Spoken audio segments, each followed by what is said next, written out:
நீங்கள் நாலேஜோட இருக்க பார்க்கணும்னா லெஃப்ட் தமிழ் சேனலை சப்ஸ்கிரைப் பண்ணி லைக் பண்ணி பெல் ஐகானை தட்டி விட்டுருங்க. தேங்க்யூ. அனைவருக்கும் வணக்கம். அமெரிக்க அதிபர் ட்ரம்ப் ஒரு பொடிப்பையன் அப்படின்னு சொல்கிறேன்.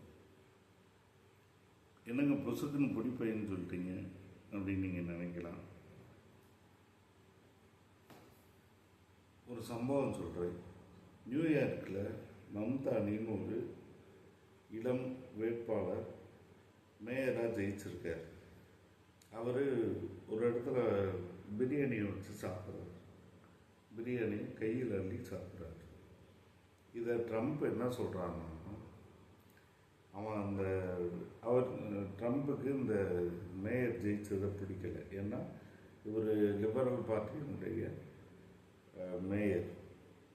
அதுக்காக என்ன சொல்கிறான்னா, அந்த அதிபரை பார்த்தாலே எனக்கு எரிச்சலாக வருது. அவன் ஒரு மோசமான தீய கம்யூனிஸ்ட்லாம் அவங்க நாட்டில் திட்டு வார்த்தையாக மாற்றி வச்சுருக்காங்க.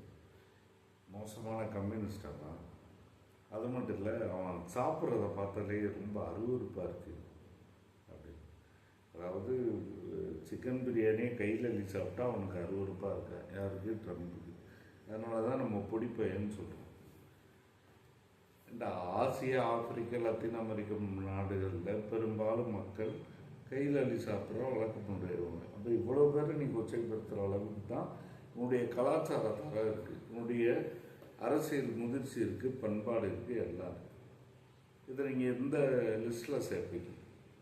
அதுக்கு தான் நம்ம பொடிப்பையன்னு சொல்கிறோம். சரி, இப்போ என்ன பிரச்சனை அப்படின்னு பார்த்தா, இப்படிப்பட்ட பொடிப்பயல்கிட்ட உலகத்தினுடைய அதிகாரத்தை கொடுத்துருக்கோம். எப்படிப்பட்ட நாட்டினுடைய அதிகாரத்தை கொடுத்துருக்கோம்? ஆயிரக்கணக்கான அணுகுண்டுகள் வைத்திருக்கக்கூடிய, ஆயிரக்கணக்கான அணுகுண்டு ஏற்றிய நீர்மூழ்கி கப்பல்கள் வைத்திருக்கக்கூடிய, ஆயிரக்கணக்கான டேங்குகள் வைத்திருக்கக்கூடிய, ஆயிரக்கணக்கான சூப்பர் சோனிக் ஏவுகணைகள் வைத்திருக்கக்கூடிய, உலகில் எங்கிலும் 750 இடங்களில் இராணுவ தளங்களை நிறுவி இருக்கிற அமெரிக்க அரசின் அதிபர் தான் அந்த ட்ரம்ப்.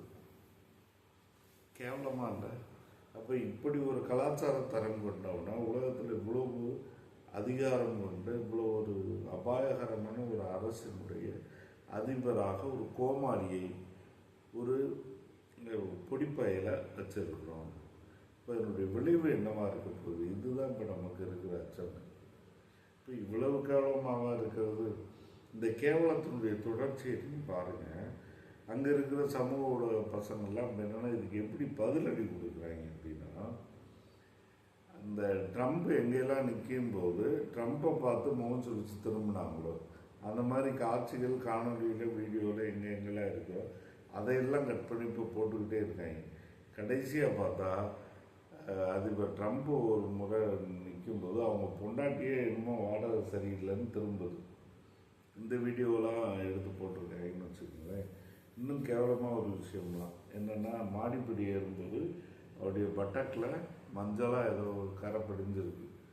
அதெல்லாம் காமிச்சு இவ்வளோ கேவலமாக இருக்கிறான் அப்படின்னு சொல்லியெல்லாம் போய்கிட்டு இருக்குன்னு வைங்களேன். இப்போ இவ்வளவு தரந்தார்ந்த ஒரு கலாச்சாரத்தில் அமெரிக்கா என்கிற ஒரு நாட்டினுடைய அதிபர், அது உலகத்தினுடைய சொர்க்கபுரி, உலக நாட்டு மக்கள் எல்லாம் போய் வாழணும்னு ஆசைப்படுற இடம், போய் அள்ளி கட்டிட்டு வந்துடலாம் படத்தை அப்படின்னு நினைக்கக்கூடிய இடம் அப்படின்ட்டு நினைக்கக்கூடிய ஒரு நாட்டினுடைய அதிபருடைய லட்சணம் இது. அப்போ இதைத்தான் சொல்கிறோம், அமெரிக்க அதிபர் ஒரு பொடிப்பையன் அப்படின்னு சொல்லி. அப்போ இப்படிப்பட்ட ஒரு பொடிப்பையன் நாளைக்கு இன்னைக்கு மிக கையில் இஸ்ரேல்னு ஒரு தன்னுடைய ஒரு கை கருப்பை வச்சுக்கிட்டு மிக கொடூரமான ஒரு விளையாட்டு விளையாடிக்கிட்டு இருக்கான். அவன் மத்திய ஆசியா முழுக்க இந்த இஸ்ரேலை வச்சு போர் பதட்டத்தை தூண்டிக்கொண்டே இருக்கிறான். சிரியாவை தாக்குறான், லெபனானை தாக்குறான், சுற்றி இருக்கிற நாடுகளை பூரா தாக்குறான். இன்னைக்கு ஈரான்கிட்ட பெரிய மோதலை ஏற்படுத்தி நல்லா அடி வாங்கியிருக்கான்னு வச்சுக்கோங்க. இருந்தாலும் போர் என்றால் மனிதர்கள் படுகொலை செய்யப்படுகிறார்கள். இருக்கிறது. எனவே இந்த போரினுடைய அடுத்தடுத்த பரிமாணம் எதை நோக்கி போகும்னு தெரியல. இது நீங்கள் யார் ஜெயிச்சான்றதை விட யார் ஜெயித்தாலும் மனிதர்கள் தான் கொல்லப்படுவாங்க.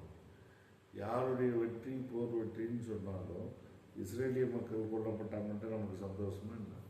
அப்போ இந்த போர்களையே நிறுத்தணும். போர்களையே நிறுத்துறோம்னா ஒரு முதிர்ச்சி வேணாமா? இப்படி சல்லித்தனமும் சில்லறத்தனமும் பொடித்தனமும் உள்ளவங்களாம் அதிபராக நாட்டில் இருந்தாங்கன்னா இந்த உலகம் எதை நோக்கி போய்கிட்டு இருக்கு? எனவே இளைய தலைமுறை இதனை பற்றி சிந்தனை இல்லாமல் இருக்கிறீங்க அப்படின்றதுக்கு தான் இதை பேச வேண்டியிருக்கு. விஜய்க்கு பின்னாலேயும் இந்த மாதிரி புதுசு புதுசாக வந்து எந்த அரசியலும் தெரியாது உண்மையிலே. அவன் பூரா போதைப் பொருளையும் பவுடரையும் போட்டுக்கிட்டு நேற்று வரைக்கும் நடிச்சுக்கிட்டு பிளாக் மணியில் சம்பாரிச்சுக்கிட்டு தெரிஞ்சவங்க தான் இன்றைக்கி அரசியலுக்கு வந்து நான் தலைவர்ன்றான். அதுக்கு லட்சக்கணக்கான பேர் பின்னால் போகிறீங்க. அமெரிக்காவில் இப்போ அதுதான் நடக்குது. எலான் மஸ்க்குன்னு ஒரு கிறுக்கன், அவன் பெரிய பணக்காரன், தொழில்நுட்பம்லாம் வச்சுருந்தவன், ஆனால் அரசியலாக பெரிய கிறுக்கன். இப்போ அவன் என்ன சொல்கிறான் தெரியுமா? நான் நினச்சா ஒரே நாளில் ஈரானினுடைய ஒட்டுமொத்த தொலைத்தொடர்பு வளைவு நிலையை முடக்கி விடுவேன்னு சொல்கிறான். அப்போ இது போன்ற மெண்டல்கள் இருக்கார்ல, நீங்கள் யார் பக்கம் போகிறீங்க? எந்த அரசியலை தேர்ந்தெடுக்க போகிறீங்க? இப்போ இவர்களுக்கு இடையில் உள்ள வித்தியாசம் என்ன? மம்தானி யாரு, ட்ரம்ப் யாரு? மம்தானியா அருவருப்பானவன், தீய கம்யூனிஸ்ட்னு சொல்கிறானே. மம்தானி இந்த ட்ரம்ப் வந்துட்டு ஒரு பாசிச கோமாளின்னு சொல்கிறாங்களே. இந்த வார்த்தைகளுக்கு இடையிலான அர்த்தம் நமக்கு தெரியுமா? எனவே இன்னைக்கு இருக்கிற தலைமுறை ரொம்ப சீரியஸாக சிந்திக்க வேண்டிய ஒரு நெருக்கடியில் இருக்கிறோம். ஏன்னா உலகத்தையே நீங்கள் அழிச்சு வாங்கிவிட்டோம்னா அவ்வளவு மோசமாக அதிகாரத்தில் யாரை உட்கார வைக்கிறோம், யாருக்கு அரசியல் தெரியும், யார் மக்களுடைய வளர்ச்சியை சிந்திக்கிறாங்க. இன்னைக்கு உலகத்துக்கு தேவைன்னா எல்லாருக்கும் சாப்பாடு, எல்லாருக்கும் கல்வி, எல்லாருக்கும் இருப்பிடம், எல்லாருக்கும் போக்குவரத்து, எல்லாருக்கும் தகவல் தொடர்பு. இதுதானே இன்னைக்கு எல்லாருக்கும் வேணும். அதை விட்டு வன்முறை, கலவரம், வெறுப்பு, நீ சாப்பிட்ற உணவை நான் தப்புன்னு சொல்கிறது, நீ சாப்பிட்ற முறையை நான் தப்புன்னு சொல்கிறது, நீ அருவருப்பானவன் நான் சொல்கிறது, நான் அருவருப்பானவன் நீ சொல்கிறது. இப்படிப்பட்ட ஒரு கலாச்சாரம் உலகத்தில் அரசியலில் இருக்குன்னா, இவன் தூங்கி எந்திரிச்சோன்னா அவனை எனக்கு பிடிக்கிற குண்டை போட்டுன்னு சொல்கிற கிறுக்கங்க மாதிரி பைத்தியக்காரர்கள் மாதிரி இருக்கிறான். இவங்கிட்ட உலக அதிகாரத்தை பொறுத்து வேடிக்கை பார்த்துக்கிட்டு இருக்கோம். எனவே இளைய தலைமுறை சிந்திக்கணும், விழிப்படையணும் அப்படின்றது தான் இந்த விழிப்புணர்வு காணொலி. நண்பர்களே, தயவு செஞ்சு சிந்திங்க. இந்த மாதிரி வீடியோவை நீங்க நாலேஜ் வளர்க்க பார்க்கணும்னா லெஃப்ட் தமிழ் சேனலை சப்ஸ்கிரைப் பண்ணி லைக் பண்ணி பெல் ஐகானை தட்டி விட்டுருங்க. தேங்க்யூ.